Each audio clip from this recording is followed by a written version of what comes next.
I'm Sally Tierney, the owner of Clear Path Forward, an advocacy investigation firm in Virginia, and I love listening to the PI Perspective podcast because Matt interviews so many investigators that bring their unique expertise to the show. I've learned so much from them and look forward to every single episode. Thank you, Matt. The Campbell Group has teamed up with PI Perspectives to offer listeners top-notch, affordable insurance solutions. Private investigators can get insurance for their business for as low as $305 per year. Apply now at piperspectivesinsurance.com and receive a quote back within 24 hours. Do you enjoy our podcast and the guests we bring you? Since 2019, Matt and his team have done their very best to give you amazing shows each week. If you feel like our show has helped you to be a better investigator, or maybe even inspired you to become an investigator, please let us know. We're looking for testimonials. Drop Matt an email with a recorded 20 to 30 seconds of you talking about this podcast. You can also email him something verbal about the website. His email is matthew.s@satellitepi.com. And if you really feel blessed for having this content, consider supporting Matt and our show by joining Investigators Toolbox. You really have to see version 2.0. And at just 49 cents a day, it's a no-brainer. Now let's jump in to this week's episode. Look into my eyes. You are feeling very sleepy.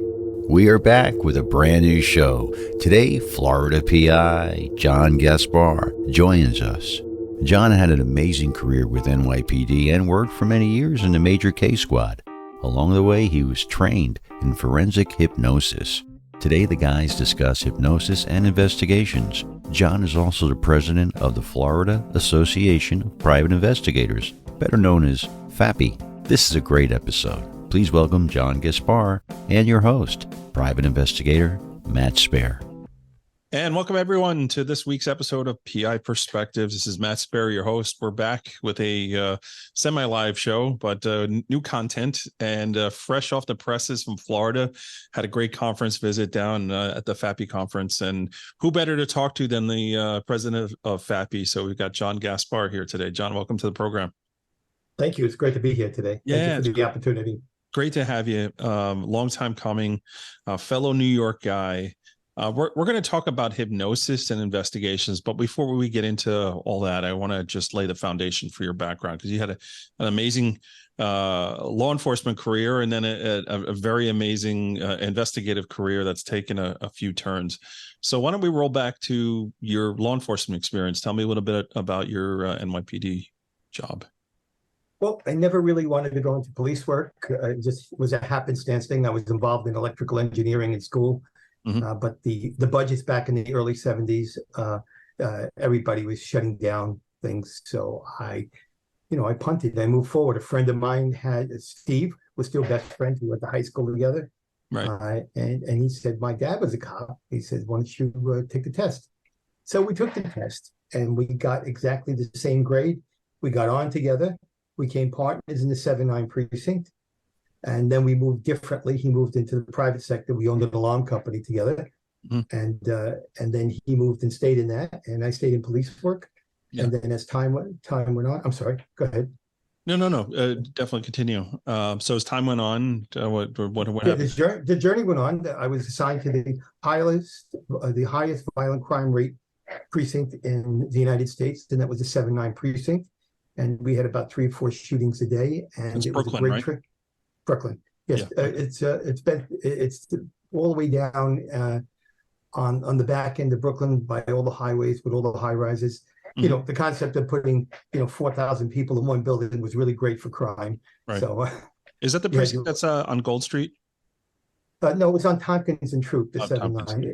Okay. Yeah, Bedford Stuyvesant, and gotcha. And it was a great learning place, and all the skills that I had in South Brooklyn with problem resolution and conflict resolution came in play. Also, my ability to have some levels of physicality, so I didn't have to rely on deadly physical force, was good. Right. And after I moved from there, we got laid off. Imagine laying off 10,000 people in the city of New York Wow. For police. And then I went down to Broward County Sheriff's Office, and I did 2 years there and became a detective. But realizing we didn't have the proper protection, anybody could be fired at any time, I re-engaged my career back as a New York City police officer. Became a detective, okay, first in organized crime control, and then in Major Case Squad. Major Case Squad gave birth to the Terrorist Task Force and the Joint Robbery Task Force. And Larry Gould, who was my third vice president, and I reunited when we got to F.A.P.I, Right. because we both worked next to each other in the task force. We That's used amazing. to wave to each other. I know. In Florida. Like Talk two about New kismet. Yorkers. Yeah. I know. That's Yeah. cool. And, Larry's a good guy. I like Larry. Larry is a great guy. He's had so much knowledge, so easy to get along with, and he was back then too, the same person. He's an accountant, as everybody in the F.A.P.I is an accountant or an attorney, all right. But he's a good cop and a good partner. And then from there, I retired from the police department a little bit early. I got hurt on an injury, a bad injury. All right. And it hasn't affected me. It lives with me every day. 6 herniated discs in my neck. And then we moved. I moved forward and opened up the largest private detective agency in Staten Island. We did about $14 million a year in business. Our clients included CSX, Railroad, Public Library, Toys R Us. So that's a great stock, by the way. CSX, great stock over now it is, yeah. You know. So my wife wanted to move to Florida because her mom moved there. You know how Italians are. We have to go in caravans. Sure, yeah. So I sold the business poorly. So when I got back to Florida, I had to retake the academy, a shortened version of it. And I got hired by Daytona Beach and then wound up with Flagler County Sheriff's Office. And the short story is I did patrol, SRO, detective in charge of economic crime, and then an administrator. And I got the agency accredited for the first time in their history, police accreditation. That was a big thing because you get a lot of money from the feds when you have that. And then I was in charge of professional standards. And then I went back as a detective because I did what I needed to do and I didn't want to stay in administration as a detective supervisor. And then I retired from there and opened up my present company, which is All Florida Investigations and Forensic Services. That's great. That's really awesome. What a storied career, man. What were some of the challenges back in the 70s and 80s doing police work that you faced? Well, some of the challenges was lack of communication, because I don't know if you realize that when I started, our radios were about that big. And they didn't work that well. Really? Okay. So we had to rely on call boxes or people in the community that got to know us. And my big thing is in the beginning, in NYPD, you do a lot of foot posts. Yeah, a lot of foot patrol. Sure. Yeah, so I made friends. I mean, every Sunday morning I would walk through and they had all of these storefronts that were, were religious centers where people, believe in God and were good people and carrying the King James Version and saying amen. So I went in and I got to know them. And I was a kid then. I was 22.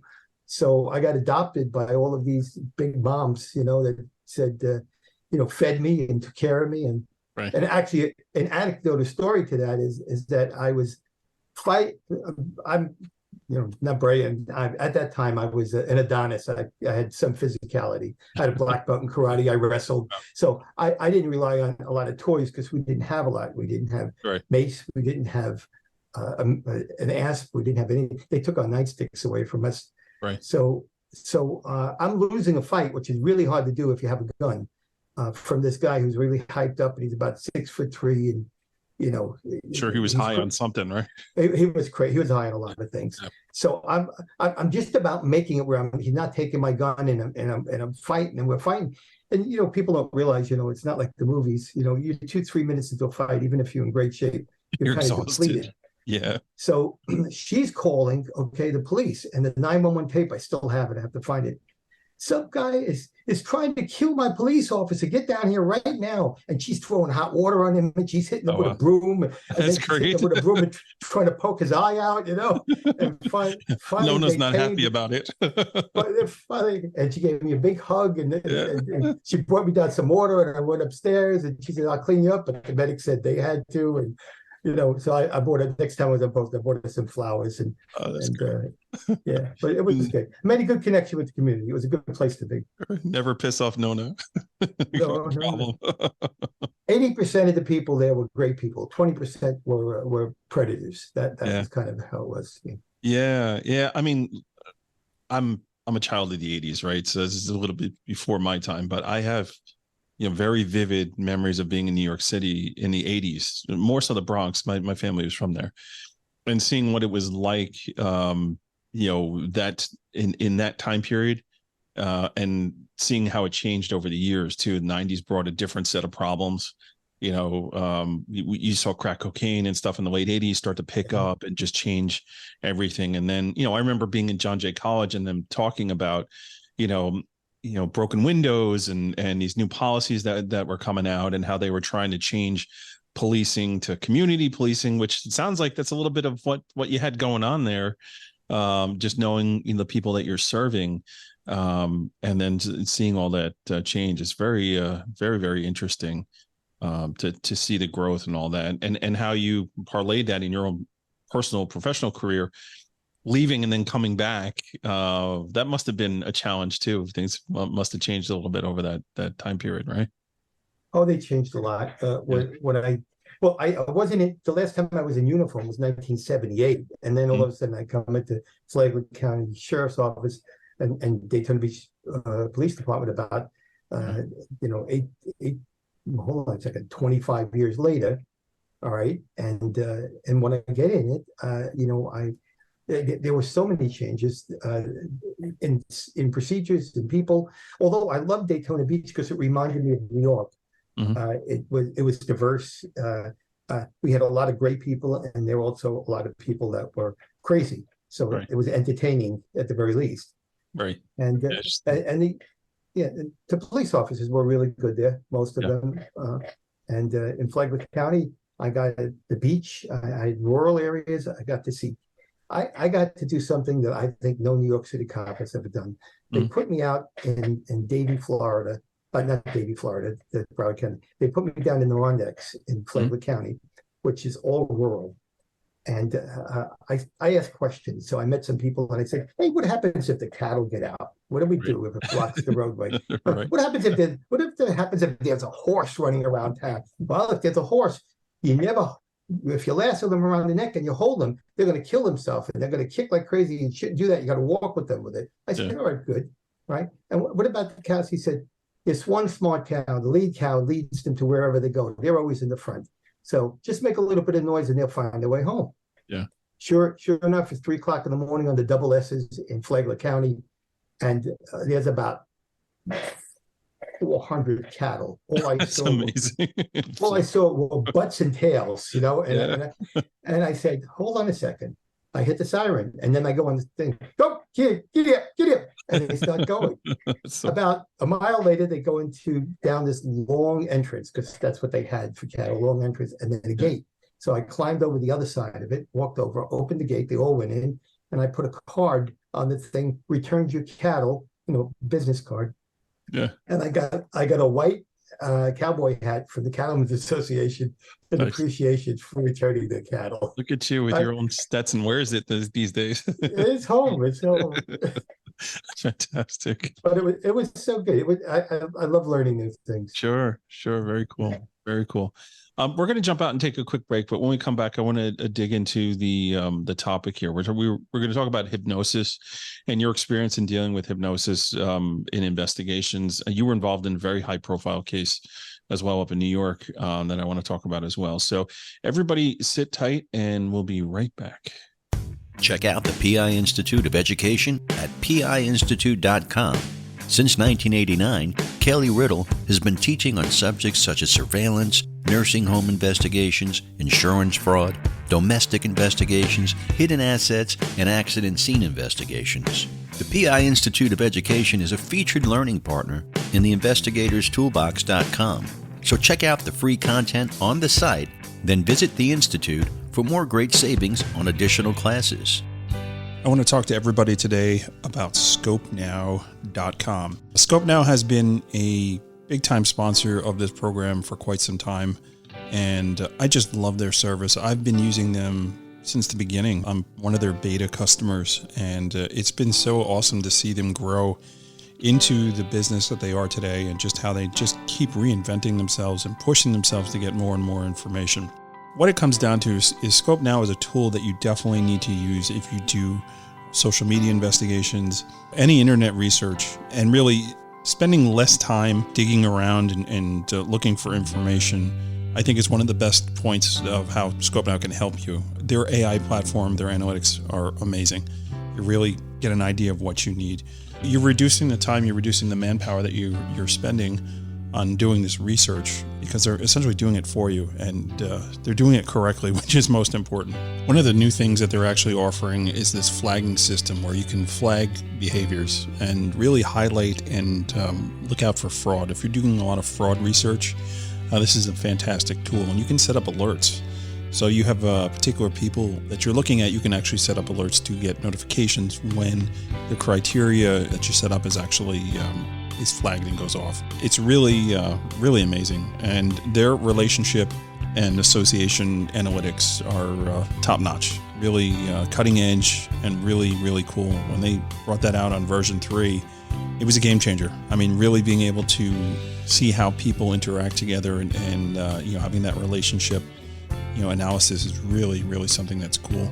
One of the other things about being involved with ScopeNow is their ability to offer webinars. Their team is cutting edge on putting together and getting out really, really great content. If you're a member of ScopeNow, if you know who they are, you've seen them around on LinkedIn, you'll know that they're constantly doing webinars on these new websites that are coming out, and they're really staying on top of it. And don't forget, any reports that you generate, you can actually white label those reports and put your own logos on and really make them look professional, which could equate to more billing for you as well. So check them out today. It's www.scopenow.com. They're a great company. They should be one of the tools in your toolbox, along with whatever kind of search engines you do. You need to make sure that ScopeNow is a part of that suite. Scopenow.com.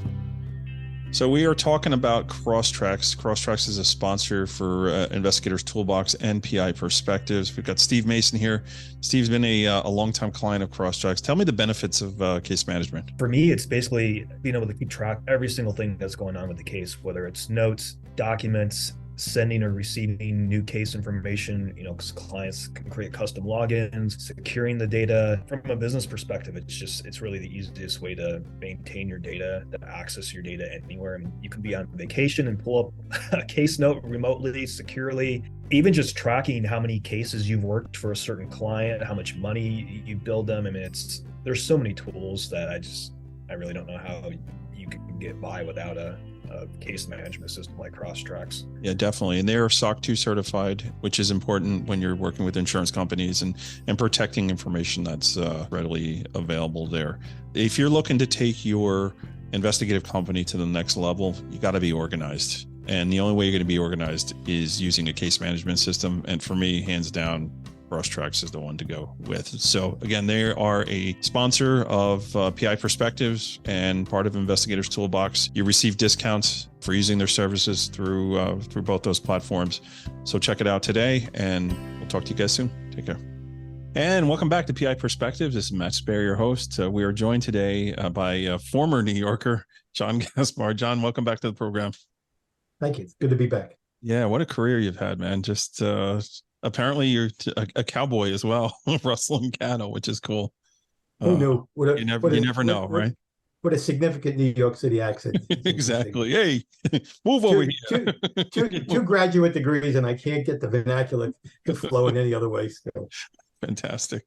So we wanted to talk about hypnosis. I mean, it's out there. When we talk about relating that towards investigative work, I'm sure there are mixed feelings about it.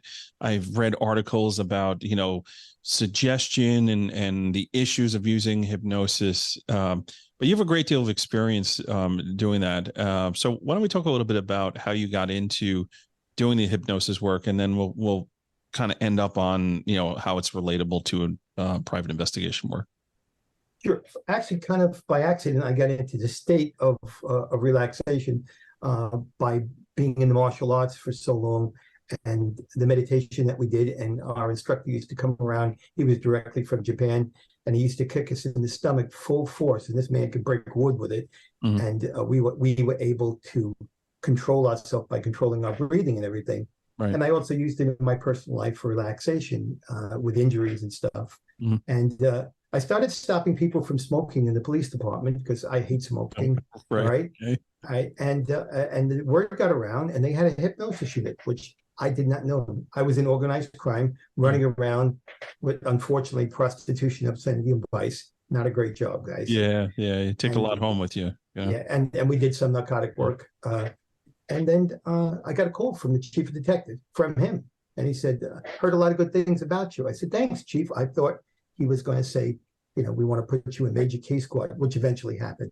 Right. And he said, I'd like you to come up and see me. And I came up and see him and saw the director of the hypnosis unit. And they said, we'd like to train you to do forensic hypnosis because we know you're a good hypnotist. And I said, fine. And they sent me to a lot of great places. Dr. Martin Reiser in LA, he started the behavioral science unit. We had I had a psychiatrist, out of Columbia University that helped me out with it. Sure. Right? And then Harry Aaron's an old stage hypnotist, was the one I learned the most from about techniques in relaxation and to support the recovery of memory.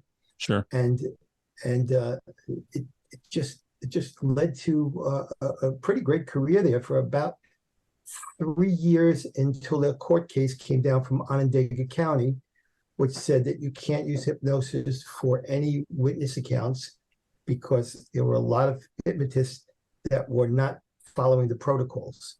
Okay. And I should take a breath to tell you about that. Yeah. So, it's interesting. Go ahead. So when you do hypnosis, what you do is you get limited information from the case detective because you don't want to accidentally embed that information into somebody who's more subjective. Right. So when you get that, you need the date, time, place of occurrence, and maybe something that might key memory. And if you say something, I'll give you an example. Actually, all interviews and interviewing and interrogation I've been teaching for years at a college level, it should be pure. So you don't say things like, was the guy 5'10" or was he 5'11"? Right. That's suggestive, even in the real world where it's not hypnosis. Right. But how tall was the guy? That's basically the question. Yeah. So or what was the person's sex, and how tall were they, and about what they weigh, and and so on and so forth. So you get it from them. You don't impose it on them because some people are normally susceptible anyhow. They're too agreeable. None of the people that I know and my relatives are too agreeable, but some people I've heard rumors of that. There's stories. and cattle are very suggestive. That's a good segue. They were. So getting back to point with this. So when I was a hypnotist, I would get somebody in a proper state of relaxation. And the whole thing is to make sure that they had control because a lot of people are afraid of it. Right. And we would use things like relaxation techniques and counting and guided imagery. Right. And I'll give you a brief, like I would say to somebody, okay, close your eyes, you feel good, you feel secure. All right, you and I are sitting in the room, you hear my voice. I'd like you to do something for me. I'd like you to put yourself in a classroom. I'd like you to look up at the blackboard. I'd like you to take a piece of chalk. And then I go slowly until they were just listening to the sound of my voice and not exactly what it was. And through counting techniques and other things, and sometimes environmental music, we get them into a good state. So do you think that the cadence of your voice, like how you're talking, is helpful in doing that? You're speaking a certain way or a certain tone, certain level. Your voice is an instrument that introduces them to it. Just like sometimes music. Now, I tell everybody in the beginning, there's nothing powerful about me. If a white line in a highway can make you get off at the wrong exit because you have highway hypnosis, then guess what? It's not that. It's that when you get to the spot where the person's relaxed, you have to be able to retrieve the information. That's where the art form is. So how good of a hypnotist do you think Barry White was? You think he could have been the man? He could have, hypnotizing people with high records, right? Well, I think, I mean, I'm sure he had plenty of pleasurable experiences because people fell in love with his voice. Very suggestive, right? That's awesome. It's really fascinating, though. But I think there's something to it, right? You create that, and I get that all the time, especially people listening to the program. They're like, I enjoy listening because it's just the way you talk, your voice, the way it is, it's comforting, relaxing, whatever. And I'm like, this is me. I mean, just talking. That's the gift that no, but you're right. You do. I mean, you do have a good tool there. I mean, you're wow. People want to listen to you because of the tone, the sound, and the quality of the information coming out. Yeah.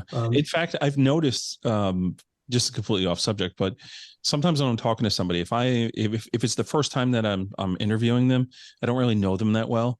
I have a different register, a different way that I talk to them. But whenever I'm interviewing a friend on the show, somebody that I've actually met in person, or I'm good, like my tone is completely different. It's more relaxed, and it's more sultry, for lack of a better word. Just kind of like, and I have to catch myself too, like be more articulate and stop, dragging your words out or cutting the way I'm talking down to a whisper, right? Because I tend to do that with people I'm comfortable with when I'm having conversations with them. It's just completely off topic and related, but no, it's right? Not. I take that as a compliment because I think you're presenting yourself there in that way. But the sultry part, take it easy with, Yeah, I'm spoken for.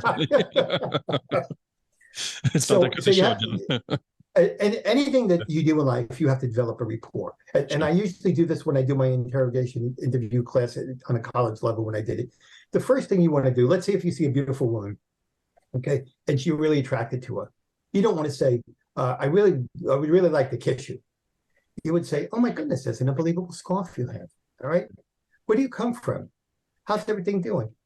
Gee, it's so great meeting you today. How's your day been? You develop a rapport. And this is what you do in an interview room when you have somebody who's a suspect or a person of interest. You sit down and you develop a rapport. You look about them. You see what their ring has. You see what kind of earrings they have. You get a feeling of who they are. And then hypnosis is the same thing. Only now they're going to be closing their eyes for a while. So you have to tell them everything that's going to happen in the beginning beforehand so that they don't have any fear. And they understand that they're in control. Yeah. And then the technique we do is we take them after they give us the signs of, you can see rapid eye movement on somebody. Yeah. You can see a change of breathing. Okay. And when you get those things, then I usually use kind of a time thing. I say, you're sitting down in a comfortable chair. You're overlooking the ocean. You have a remote control in your hands. I'd like you to put it on reverse. You're going back in time. It's now January, December, November, and so on and so forth until I get to a spot where they're relaxed. Yeah. And I ask very simple questions. I say, where are you? And they'll tell me, because I'll say, take me back to the day of whatever, and they'll tell me. And in this one case, it's worth mentioning, a guy goes into a bank, robs the bank. Okay.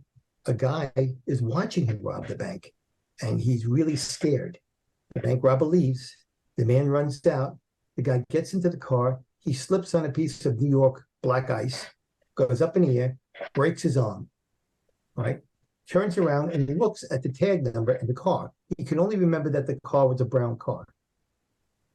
3 years later, they bring him to me because they brought everybody as a last resort to us. Right. Okay. No, and the detectives every time they came in would go like this so that they would be, it was a joke, right? Exactly. Probably should cover their ears. Yes, I brought him back. See how smart they were? They were exactly. They should have went like that. So any other short story is that he fell, and I touched his arm, and it was ice cold. That means he age regressed not only to believing he was there, but physiologically. He had a cold arm, and it was So he had like shivers, like a chicken skin, right? a little, yeah, well, literally Yeah, goosebumps, and it was cold. amazing. And I look at him, and being a good tap dancer, I said, "You have a big jacket on you now. You're warming up. You feel good. Could you turn around and look and give me?" We said plate numbers in New York. Can you read the plate number? And he read it to me from left to right. Wow. I said, "What kind of car was it?" He said, "It's a brown Toyota." Meanwhile, they had correspondence unit at the time. We didn't have the access to DMV. They type it in. It's a brown Toyota. While we were finishing this action, they picked the guy up That's and amazing. locked him up for it. That's so And, amazing. and that was 3 years later. Yeah. And That's he couldn't crazy. recall it until he got there. So when I was down in Florida at the F.A.P.I conference, we were chatting a little bit about a high profile case that you were involved in, Right. involving the abduction and subsequent murder of a young child. It was all over the news here, big thing. Eton Pats was the case in New York. So tell me a little bit about your involvement with that. Well, that was one of the first high-profile missing persons case. It was in Greenwich Village, which was and by NoHo in Soho, that's north of Houston and south North of Houston. Yeah. Yeah. And there was a taxi cab driver that they believe picked up the suspect, okay, and Eton Pace at a particular corner. We didn't have any video cameras at the time. So the detectives did everything they could, did an amazing job of trying to find it, but it was a worldwide search. And they came to us, and we had the taxi cab driver. So remember, you can only see or hear in hypnosis what you visually saw and heard. Right. You can't, there's no magic involved in it, but at best, taxi cab driver didn't know anything. We put him into a state of relaxation. And oh, by the way, North and South Housing had a facelift during that period of time. They changed the buildings, new people came in. So it was entirely different. The streets were different. Some of the streets even ran Yeah, there's a lot of construction, a lot of changing. Yep. So the short story is that they bring him in, and put him in a nice relaxed state. And I tell him, I said, "Can you see who's in the back seat?" He said, "I can only see the man. And he's with a boy." Okay. And then he goes on, "Well, what did you see?" And he said, "He's a white man," and so on and so forth. And the description came back to somebody that they thought it was one of their targets. Person of interest, right? Yeah, person of interest. And we don't know if he was the actual person who did it, but he was the person who took the child, and they believe it was the babysitter of the boy. And the short story is that they were able to determine that the information they got from another country with him being dead, okay, was true then. So what it gave us the family closure, okay, but it certainly didn't help him and with it. Right. You know, and these types of cases sometimes are not solvable, but they give people some closure by knowing exactly what happened. Yeah. Path. No, it's crazy. I'd be really curious. So all up here in New York, big news here in the past month and a half, where they had this cold case that was solved. It was like 13-year-old serial killer murder up Lido Beach, Suffolk County, New York. I'd be really interested to see if they had any kind of hypnosis or any, witnesses, because there were eyewitnesses to certain things, obviously not dumping of bodies or things like that. But there were, if you read some of the investigative work that was done, you can see how they were able to connect the dots. I'm curious if there was any type of forensic hypnosis that was used in that. I don't think there was. It's not as commonly used now as it should be. P.I. magazine was nice enough to do a feature on it, letting everybody know about that as being an investigative tool. And I'm going to go with Intellinet next year to Ireland and kind of bring it into an international market. Sure. There are forensic hypnotists around. There aren't many. In the time that I did that, I was one of the top 10 forensic hypnotists for volume in the United States. And it's supported. The more you do, the better you get at it. The more you do, the more comfortable you are. And we've done hypnosis through translators with Croatian gypsies to get information. And wow. On the Misty Crummings case, and I was called in by FDLE to do a forensic hypnosis interview with her. And all it established is that she was giving all of the samples of somebody who was holding back information or being deceitful. that's, that was one of the things that came into that. And then also she identified the different areas of the house in a manner where her testimony or her account of it was impossible because there were walls in the way, and it had, but they kind of knew in the beginning that Misty Cummings, she was a voluntarily witness, and she tried to interrupt all the time, thinking that hypnosis had a power over her too. So that was another thing. A level of cooperation wasn't there. Right. It's so fascinating, man. Like, what are some of the other challenges? I mean, we talked a little bit about a couple things, the suggestive, like, I know there was a case down in Texas, I remember reading recently, with the Texas Rangers, where they had used hypnosis to solve a crime, and then it was thrown out because it was found that the technique, the way they did it, was a little too suggestive on doing things. What are some of the other challenges in doing this type of work that you've come across? Well, the whole thing is you should, just like a regular interview, although you can go off a script, you should script things. You should know what you're going and where you're going. Right. And then you just have to have the power to be able to ask the question in the most objective way as compared to just leading into it. Right. Now, the good thing is that you can't betray yourself because their eyes are closed with your gestures, because I've seen detectives do this, and that. And that keys makes the person uncomfortable, and it's going to change how they're going to say something. Yeah. But body language, when you're doing a regular interview, is very important, and micro movements are. Yeah. And with hypnosis, you have to keep it clean the whole time. So, do you have the ability to do this forensic hypnosis over Zoom, over new technology? Have you seen that done, or is this something you actually have to be in person to do? You can do it, but it's. I look at it. I gotta watch, but it's a PG show. Okay, so it's like watching a sexy movie. It's not the same thing as being in a room with a sexy person. Sure. So therefore, you give up the ability of tactile, of touching somebody's arm to see, how they're doing. Right, the coldness, like you wouldn't feel that. Right, sure. Right, or of them, of them having the connection with you, the human connection. I think Zoom has made this world smaller. It's great. We can do interviews, we do, but if I'm doing an interview on Zoom and it's not even a hypnosis interview, the person doesn't feel challenged at all. And I can't see everything that's in the room that may tell me something about them, their plaques, their ring, all of the things that you would want to segue in to develop a rapport. Right. So I wouldn't say it's a preferable method, but it's possible.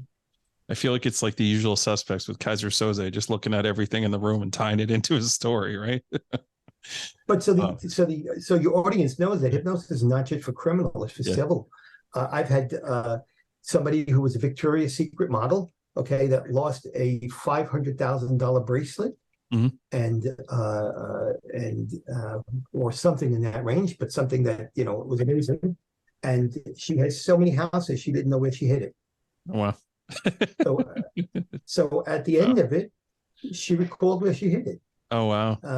And I use that technique myself because I'm getting a little bit older now. I'm 71 years old, for the audience out there, and sometimes I'll forget my keys. So I use a distracted attention span technique that's used, and I think about something else, and all of a sudden it pops up. So another question: when you're hypnotizing these people and you're done with the tasks you're supposed to do you work on the no smoking thing too? Are you like clearing the world out of smokers? Like all of a sudden I don't have the urge to smoke anymore. No, but it was funny. Back when I was first I started there, they wait a long time before you do detective work as a white shield detective for years, and then all of a sudden they give you a gold shield. And then for a short period of time I was doing that, and then I got this chief that was like 37 years on the job. Okay, and he was a Chesterfield no-filter smoker, and he came in and said, "If you can stop me from smoking, I think you're going to get promoted, kid." Yeah. I stopped him from smoking, and about 3 months later, I got promoted. Hey, follow through. That's good. Did you plant that suggestion in there? I know, but that would have been a good idea. Gaspar. Nice. Yeah. But I asked him if I could get back pay if it was over. And he looked at me. I said, just kidding. So what do you think are some of the tools now that are available that you didn't have back in when you started doing this stuff that makes things a little bit easier? You know, we talked about Zoom. That's obviously one of the differences, but what are some of the other things that you think make this a little more easier to accomplish that relaxation state to do what you need to do? About the relaxation state, that's been going on since Mesmer and Freud back in. Matter of fact, Freud called hypnosis hysteria, because when people were in a relaxed state, they would cry, and I had that happen a number of times too. Right. But I think what B is to see where the person would physiologically. You have biofeedback machines, you have skin galvanization, you have the same tools that they used to use for lie detecting, but you can see that you can actually hook people up to that during the session, and it may have quality of understanding where they were when they were giving their account. So, and like you said, we have Zoom now, which is right. You know, what was one of the most surprising things that you uncovered while doing hypnosis? Something that just completely caught you in left field, like, wow, I didn't see that coming. We did police shootings, and as you well know, there were a lot of police officers that are killed in New York City, a lot during my tenure. As a matter of fact, Chrissy Mazzone and his partner, were executed. Norman Cirillo were executed the day that I was on vacation. Wow. All right, and they were in my sector. People, you know, yeah. Charlie sector, yeah, work with. So this police officer comes in, and his partner was shot and killed, and he saw the person, but he couldn't remember them. So during the session of that, he was a good subject. We went back in time, and he just started with the tears coming out like this. And I can see it's just, I told him, relax, you're in a safe place and whatever, but the tears were still coming down. And then he murmured, I was afraid. So I just stayed behind the car. Right. So he was afraid that he was cowardice. Meanwhile, he was making the right choice. His partner was shot, exposed. He was not exposed. He needed backup to come in, but that guilt stopped him from being able to identify. And then he did identify after that the person's, approximate height and weight. They weren't really close, so we don't know. But what race the person was, the direction of travel, the color of the car, and so on and so forth. But that surprised me, and he was afterwards too. We stopped the recording after it was all over. I let him stay in the room, and I stayed with him. I didn't say anything. I got him a glass of water. He was upset. Yeah. And after it was all over, I told him, I said, you did what you needed to survive. There's nothing you could do to make him survive. Yeah. I mean, totally understandable. I mean, nobody knows until you're in that situation on your own how you're going to react. You like to think you'd be a certain way or do certain things. You don't know. You don't know. I can totally see how somebody would feel that way. 100%. People don't realize the whole thing, especially citizens. They don't realize a handgun is a very ineffective weapon. Even if you're an expert, Yeah. No, this is true. This is true. I had. Can I do a quick segue here? Yeah, sure. Yeah. Yeah, I had the opportunity to go and teach executive protection to a bunch of people in Poland that were former police officers, because when you're a major case squad, they cross-train you with Secret Service so that we help do protection details. Sure. And they were funny. They had the whole Russian mentality: bigger gun, come there, knock down doors, and and so what I did is I had them run around where the range was, which was a World War II firing range, and no American had been there in years, so it was cool. And run back and forth and hit a tackle dummy 2 or 3 times, and then go point the gun downhill. And from 7 feet away, I had them shoot rapidly. They'd hit 2 out of 6. Wow. Yeah. They were using revolvers at 2 out of 6. I said, so that's the reason why, as you're hyper, you need to take the principle, evacuate them, get them safe, move out of the way, save yourself, and do what you need to do. But it doesn't matter how big your weapon is. Yeah. Sounds like they're like a bunch of stormtroopers, right? Well, it's a long time ago. I mean, this is but the mentalities have changed. Yeah, definitely. Well, organically, they've changed. Yeah. This was really great, John. It's really great to get a peek about this and cover this topic that not a lot of people know about, and understand that it's available. I'm looking forward to actually seeing your presentation in Ireland, because I think I'm going to that one. Cool. Yeah, I'm trying to go that one. It's in my itinerary for next year. But yeah, that's great. If folks had questions or they had comments or anything, how do they get a hold of you? They can call me at on my website number. I'll give it to you. It's 888-697-3478, or they can go to my website at www.afipi.com. Perfect. All right. John, thank you so much. This was great, and I appreciate you coming on and sharing, with everybody who you are and what you do. So we're going to wrap this episode up, and thank you everyone for tuning in, and we'll catch everyone next week on the next show. Thank you, Matt. You're appreciated. Be well, everybody. Take care. This was a great episode and very informative. So interesting to see how hypnosis and investigations can work together. We'd like to thank Campbell Insurance Group for sponsoring our show, and remember to tell them you listen to save $50 when you apply for insurance. Additional thanks goes to the PI Institute for Education and Crosstracks for sponsoring the show. Also, don't forget investigatorstoolbox.com. You can type in version 2.0 25% to save $50 when you join. If you have a question or a comment about the show, just email Matt at matthews@satellitepi.com, of course. You can also find him on LinkedIn, Instagram, and Facebook. We'd like your feedback to bring you the best shows possible. And guess what? We'll be back next week with a brand new show. So make sure you tune in and stay safe out there.